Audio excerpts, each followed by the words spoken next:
Welcome to Life Mastery for Women. I'm your host, Jen Mack, Lady of the Mind. I've been studying mind mastery and emotional management and energy work and its connection to spirituality for over 25 years.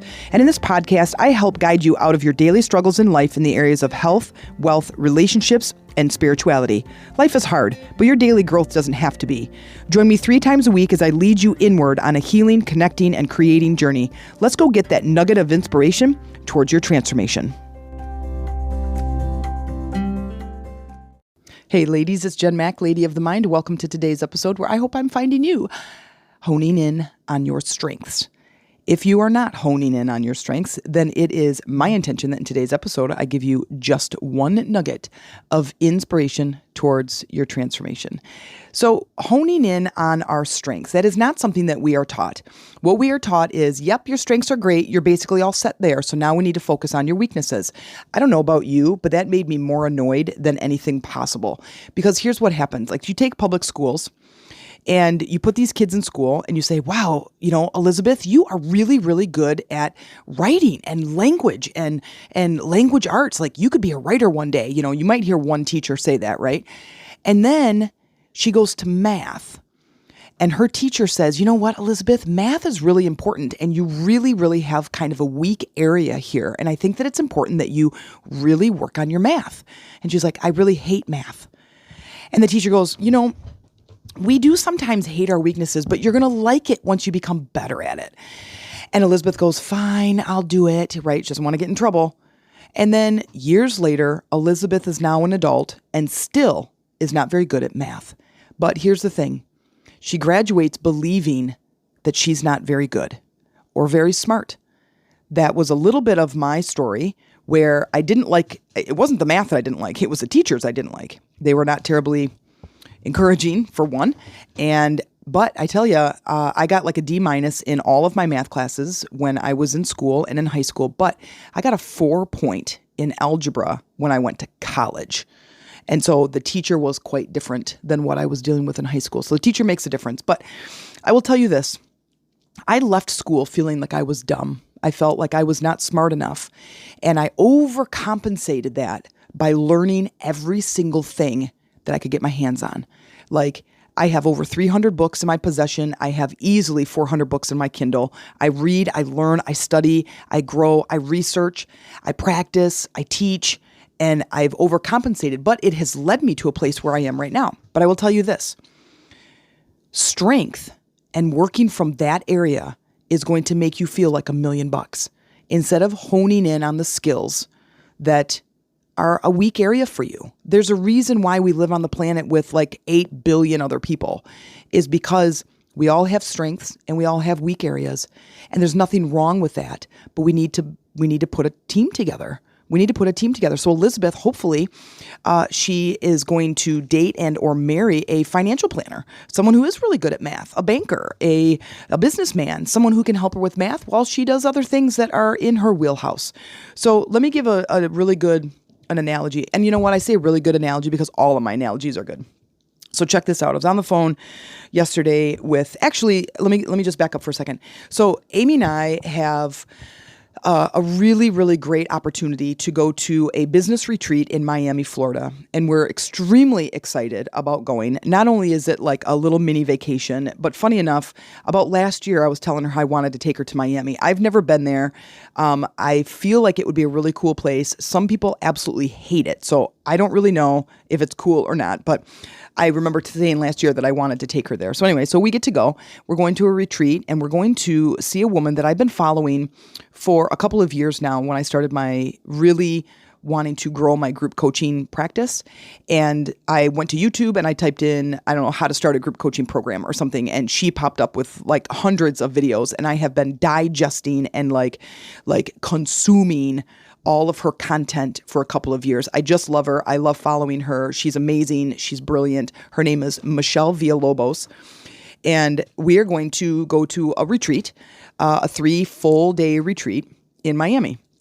And what Michelle is a little bit different is that she's going to help us build the business from the inside out. Well, that's how I want to build my life. And that's how I teach my clients, is how to build their life from the inside out. You don't go out there into the environment and push stuff around and look at the things out there and go, okay, let's just manipulate some more things to create the life that I want to live. That's totally wrong.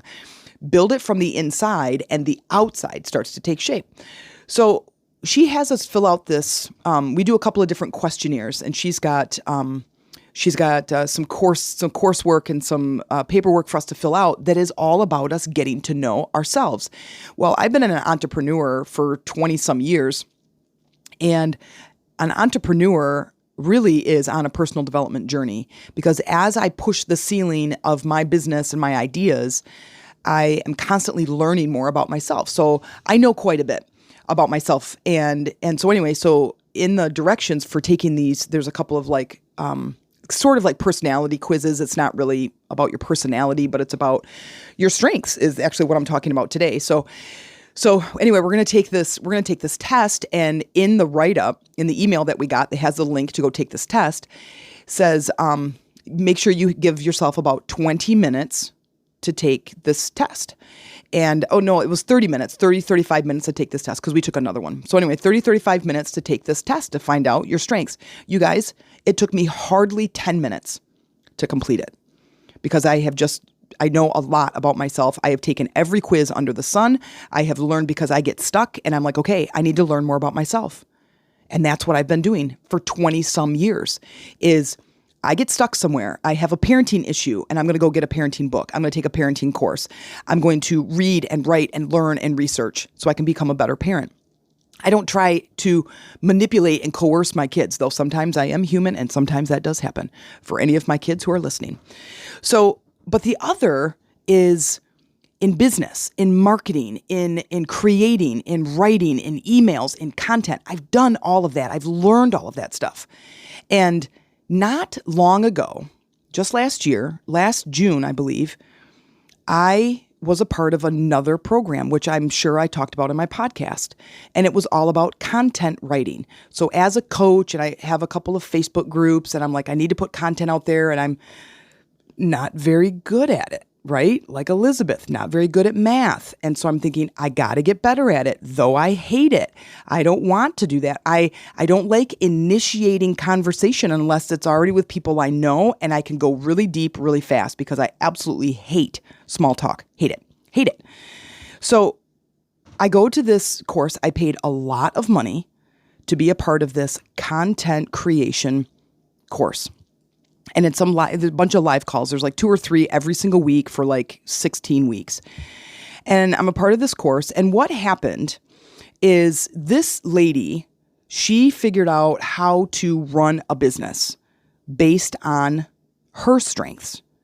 So based on her likes, her interests, her strengths. And she says, okay, so I'm going to slim this down for you so you can, for one, it'll make it funny, and you'll completely understand what I'm talking about.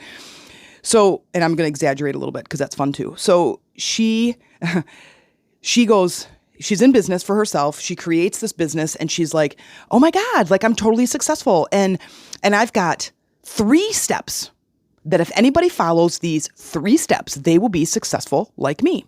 So I'm going to start this other business, and I'm going to help entrepreneurs become successful like me using these 3 steps.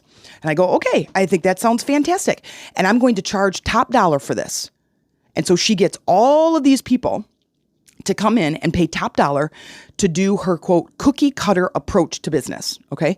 Here's how you write content. Here's how you deal with your Facebook groups. Here's how you deal with other social media. Here's your email marketing, your blah, blah, blah. And the whole thing goes on and on and on. Well, here's the problem with that is that she's got, let's say, 1,000 people in her group. 10% of them match her personality. They have her strength. They love writing. They love staring at the white social media rectangle with the blinking cursor. They love that. And they look forward to initiating conversation. And they are going to go into other groups, and they're going to poach those people that are in other groups that sort of match their content, right?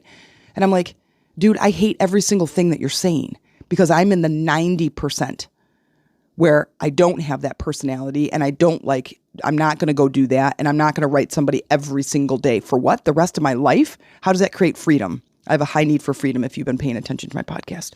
So what she did is she took her approach that matches her personality and says, basically, anybody can do this. So true, anybody can. However, if it's not your strength, you're not going to be very good at it. Same with Elizabeth. She can balance the checkbook, but she's not going to be very good at it. So typically it's going to cause more problems than it's going to solve the problem. Okay. And I hated it. I hated every second of it. Now, unfortunately, she had no guarantees, no refunds. And so I was out a big, giant chunk of money. And all I learned from that is that she played on my weaknesses.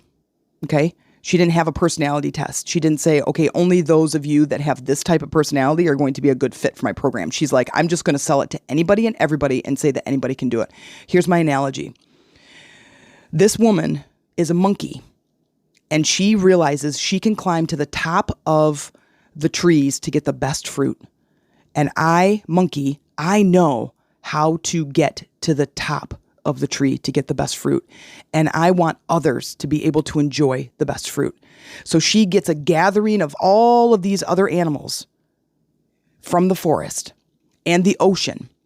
And she's got a whole group of pigs, monkeys, and fish. And she's going, anybody can get this. Anybody can get the best food at the top of the tree. Anybody can. It's my approach. I'm successful at it. And I'm a monkey. She's a monkey, right? And I'm going to get the top of this. I can get to the top, and I'm going to teach you how to climb a tree, and I'm going to teach you how to get to the top of the tree to get the best fruit. And the pig goes, sweet. Do you like that? Sweet. That's awesome. I love fruit. And the pig tries to climb the tree, and he can't. And the monkey goes, you just have to try harder. Watch this course, read this book, and email my team. And she walks away. And the pig tries and tries and tries and tries and fails every single time. The fish hobbles up to the tree, glub, glub, glub, and says, I'm going to try because I love food and I love fresh food and I want to get to the top of the tree. And the fish is flopping around in the sand at the base of the tree. And the monkey says, try harder, try harder, try harder. Keep going, keep going. And she walks away. What happens to the pig and the fish? They walk away as failures. They walk away feeling they are stupid. They walk away feeling that they do not belong here. They walk away feeling that they're stupid and they are failed entrepreneurs. If I can't do it this way, then I'm never going to be able to do it. And that's where I was headed. And I was heading there on a freight train going 1,000 miles an hour. Because I came out of that program telling Amy, I'm like, I guess, I don't know what we're going to do. I don't know how to do this. I don't know how to do it. Then fast forward to joining Michelle's program. We haven't gone to the retreat yet. It's coming up, but there's a whole bunch of prep work. So we're watching all these videos, consuming all this content, because that's what I do. I take the Strength Finder test, and you can find it online. It's called Strength Finder 2.0, and it's wonderful. So if you're an entrepreneur or if you're not, if you're just in life, and maybe you're struggling with your identity and you're struggling with what the heck to do, and maybe you're job hopping, this would be a wonderful test for you to take. Because even though it might be geared towards entrepreneurs, we're all entrepreneurs. We're all entrepreneurs because we are all selling ourselves. Now, some of you might start your own business. Some of you go and you work for someone else, but you are an entrepreneur. Everybody is, because everybody is on this planet trying to make money, trying to make a life for themselves and trying to find happiness. And that's when entrepreneurs just go and start things, right? They just go and be the boss. You don't have to be the boss to be an entrepreneur, but you are selling yourself. So when I took this Strength Finder test, it was really interesting because I took the test very quickly because I know a lot about myself already. Like I said, I've been on this personal development journey for 1,000 years. And I came out is one of the, I don't know them all, but there's 8 different categories. And one of them, the one that I came out is the creator. And I'm like, oh my God, it's totally fitting. 72% creator, meaning I love to create. I love to solve problems. And I'm like, oh my God, that's totally true. And the thing about the creator is they like to create things, but that's about it. They don't like to implement. They don't like to sell it. They don't like to market it. They don't like to strategize. They don't like to come up with the systems behind the scene. I'm like, oh my God, that is totally me.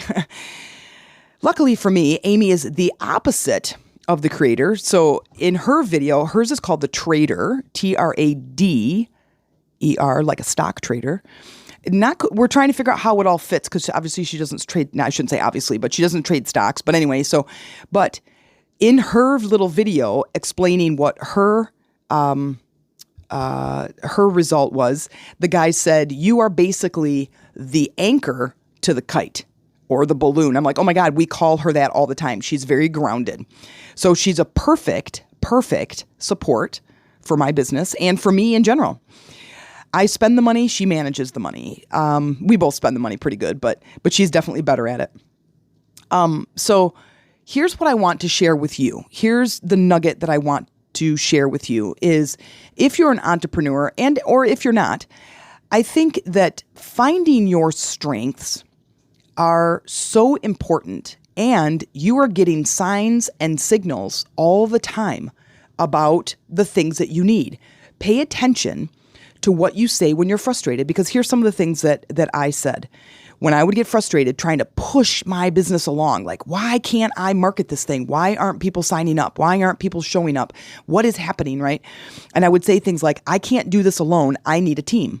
Well, one of the successes to being a creator is one of the roles to or main focus to be a successful creator is to surround yourself with a team. Okay, so there's one. And I'm like, okay, so that should be the main focus is now to find people who I can work with who are some of the other 8 or other 7 categories that we could work together, and they love marketing and they love the systems and they understand that stuff, right?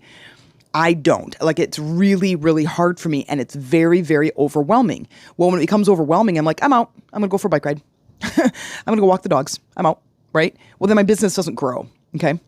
The next is I would say things like, I just love creating. Why can't I just do that and not do all of this behind the scenes stuff? Well, okay, you just basically answered the question. Like, you love creating. So here's another little story. So when Amy moved in and the kids were little, they were like 3 and 6, and Bob was still here. I think he was probably 15. Well, Bob might be a little bit older. He was older than that because he was 15 when he moved in. So he might've been 17 and, he was 17. And I love playing with the kids. Like, let's go outside and play. Let's go roll around in the dirt. Let's go throw the football, climb trees, play tag, play kickball, go to the park, play capture the flag. I mean, I was like all about that, playing with the kids, right? Creating, which is why I was such a great gym teacher, creating games and activities to keep us engaged. So we'd go outside in the backyard and play. And Amy would come and stand on the deck and she's like, I just wish I was really good at playing. And I'm like, just come down here. I said, just throw the football with us, or just, we play kickball or play tag or whatever. And she would, and she was okay with it. But when it came to like imagination play, like, okay, now let's get out the car mat, and it's like the little city rug, when you drive all the little Hot Wheel cars. I'm like, oh my God, I love that stuff. And I love Legos, and I love Lincoln Logs, and I love building toys. And I'm like, come on, let's build a city. And she's like, I'm just going to do dishes. That was harder for her. But instead, she would look at that as that was a weakness, and as a parent. And I'm like, that's not a weakness. Your strength is to make sure the kids get fed. Like, I forget about feeding the kids. Or go to the doctor or go to the dentist. I'm like, that's not my gig. I don't do that. I will play with them. I will encourage them. I will be their mentor. I will build a deep, solid relationship with them and help them to do the same thing with themselves. Like, that's my gig. I don't like small talk, right? But she made sure the kids got fed and that they were healthy and they were well taken care of. Not saying I don't take care of the kids, but I do forget lunch sometimes. I even forgot to eat breakfast so far, and I'm already recording, and it's 10:15. Okay. One of the other things is, I would say things like, I just don't understand the behind the scenes stuff. Like, my brain just can't go there. I would say that. So then I need to hire somebody or work with somebody or put somebody on my team that does love that stuff. So, hey, if this is you, send over an email, themeditationroomtc@gmail.com. If you are interested in like working with me or figuring things out, or this is the stuff that you love, send me an email. Tell me about yourself. Tell me what you love. Tell me how you can help. I would love to start connecting. So here's my 2 cents worth. Listen to your talk when you're frustrated. record yourself, listen to those repetitive sounds and words that you say, those sentences that you say regularly, like, I just need a team. And then you go, you know what? I wonder, maybe I should look into that. Like, maybe I should pay attention. This is your intuition talking to you. This is your intuition talking to you, okay? Make note of it. Write it down in a journal. Put it somewhere and then start to pull it apart and say, okay, so I say, I can't do this alone. Maybe there's some depth to that. Maybe I can't do this alone. Maybe I need to pay attention. Maybe I do need to look at building a team, right? The next is pay attention. Pay attention to what you're saying and harness your strength and delegate your weaknesses. Harness your strength. So when we look at the school systems and all of these kids that are not good in certain subjects, but their teachers keep pushing, and then they get a tutor, and then the parents make them do all this extra work at home, or the teachers do, and they just go, and there's this encouragement, and the kid's like, I just hate this work. I hate writing. I don't want to read. I just don't like it. Is it important? Yes, it's important. However, not to the point that the kid leaves this tremendous career, the starting point for his learning, where he leaves feeling stupid. And if that kid is feeling stupid upon graduation, then we have done a disservice. Because I think by the time they reach 9th grade, maybe even earlier, they do a child version of a strength finder. And then we build on that. As this young student learns his strengths, he's going to have an immense amount of confidence boosted. With that confidence boosted, that can overflow into other areas like English, like reading, like science. Okay? So because I have such a confidence booster in what I create and the programs I create and the videos, and I'm constantly learning how to become better at that, but I'm a better speaker than I am a writer. As I hone these other skills and my confidence gets better, then I can go over there and say, you know what? Yeah, let's work on the behind the scenes. Let's slow down. Let's get out a whiteboard. Let's figure out how I can do it. I'm more apt to look at other areas when I feel so confident in this one. So if you are a monkey, be the best climber. If you are a pig, eat the best foods. If you are a fish, swim the fastest.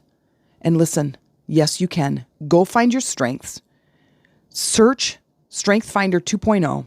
Take the test and learn about yourself. I can't emphasize that enough. The more you learn about yourself, the better equipped you are to find the hole that you best fit in. If you're a square, stop pushing yourself into a round hole.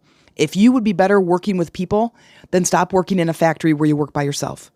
If you would be better to work in a factory by yourself, then go do that and stop working in public school systems. Just saying, there's a couple of teachers that really shouldn't work with people. Not all of them. I have a lot of respect for teachers and what they do because I was one. I have a lot of teacher friends and I know how hard they work. So give them a break. Learn to trust them and learn to understand them. But some of them, I swear to God, you guys need to go work in the postal system or something. Okay. So you can do this and you don't have to be everything to everyone all the time. That was a good quote. I've heard that someplace. That's not my own. You don't have to be everything to everyone all the time. So I hope this served you. I hope you got something out of it. Go find that strength finder in you. Go find your strength, hone that skill, and become the very best version of yourself. If you enjoyed this show, please consider making a small donation. This helps me to continue creating powerful episodes for you each week, but also you become a bigger part of changing the world by changing yourself one episode at a time. By investing in my show, you are investing in yourself, your life, and your planet. And by elevating yourself, you are elevating others around you. And I thank you.